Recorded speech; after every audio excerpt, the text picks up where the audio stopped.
Well, let's look at the international updates where trade war between the US and China intensifies. China has halted the export of rare minerals, essential metals, and magnetization, further escalating tensions in the ongoing trade war.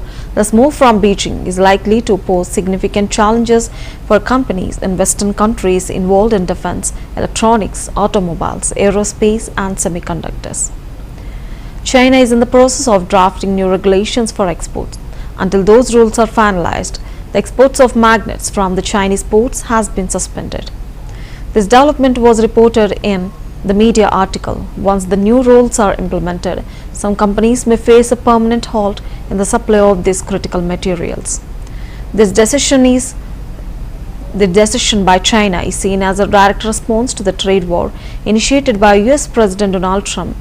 Nearly 90% of the world's rare minerals are currently exported from China. Starting April 2, Beijing has imposed restrictions on these imports.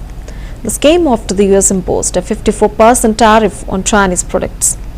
In addition to that, exports of the permanent magnets and other products were also stopped.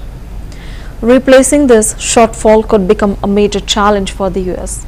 China has long warned that it would resort to such actions if trade tensions escalated.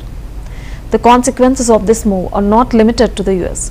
Countries around the world are expected to feel the impact.